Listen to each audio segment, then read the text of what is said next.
Well, it's probably not what you're thinking. Believe it or not, it's the condom. And in this explainer, we are going to unwrap its totally fascinating and, let's be honest, kind of weird history. We're going to look at how the first one came about, what they were made of, and, spoiler alert, you're not going to like it, and how they ended up with that famous name. And no, I'm not exaggerating about that timeline. This humble little invention has been around for millennia, quietly saving humanity from two of our biggest and most constant worries: kids you didn't plan for and diseases you definitely didn't ask for. It's kind of the unsung hero of human history when you think about it. So to really get this story, we've got to go back, and I mean way back, to the very first prototypes.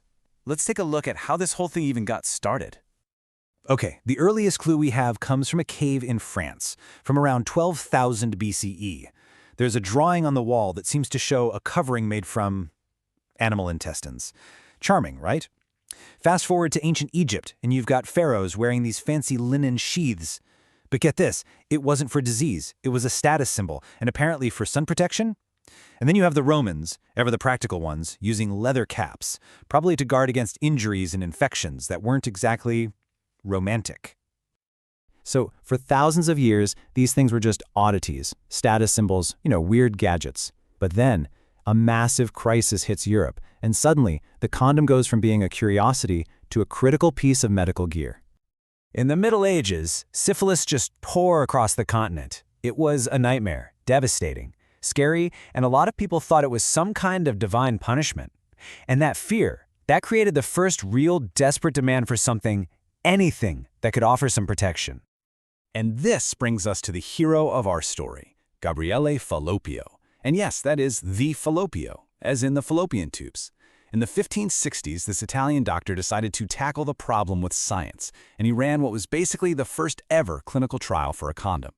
So he designed this little linen sheath, soaked it in a chemical solution, and handed it out to his test subjects, and his results were pretty incredible. He later wrote, "I protected 1,100 men, and not one of them fell ill," which is an amazing success rate for the 16th century, and also maybe the first time anyone actually bothered to, collect the data.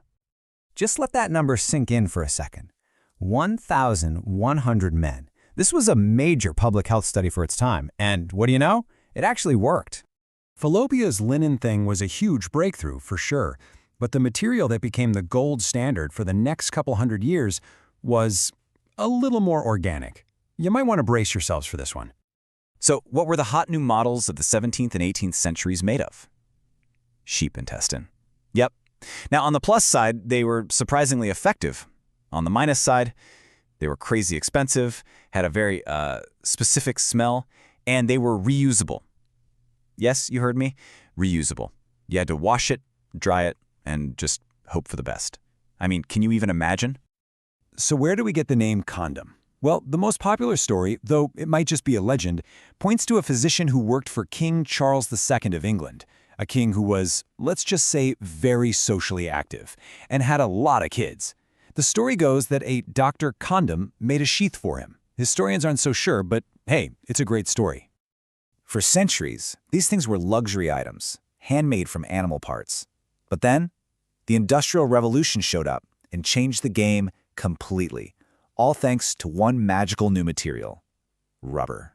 In 1844, a guy named Charles Goodyear, yep, that Goodyear, figured out vulcanization. Basically, he learned that if you cook raw rubber with heat and sulfur, you can turn it from a sticky, useless mess into the strong, stretchy, durable stuff we all know today. And that single breakthrough made mass production possible. Now, those first rubber condoms, they weren't exactly great. We're talking about as thick as a bicycle inner tube. I mean, sure, they were durable, but not exactly built for sensitivity. The real game changer was latex, which came along in the 1920s. It was thin, strong, stretchy, and super cheap to make. Latex is what created the condom as we know it today. And once latex hit the scene, the condom didn't just become a better product.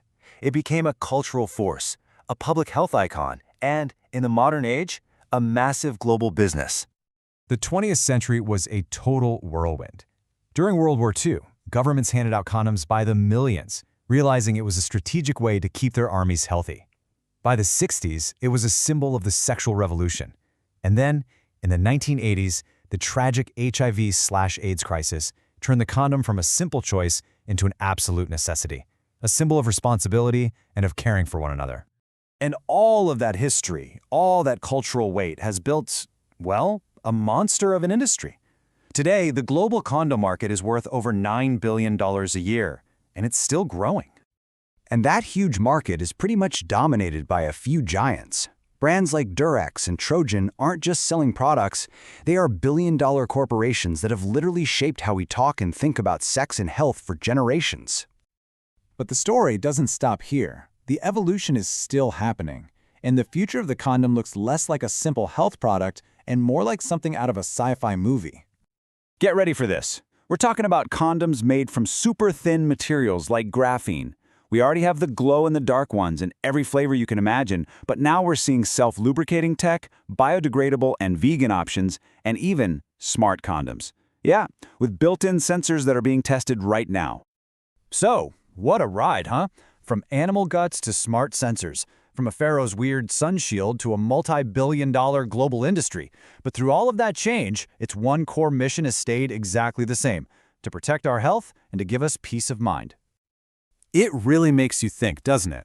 After a 12,000-year journey of nonstop innovation, what could possibly be next for this simple but world-changing invention?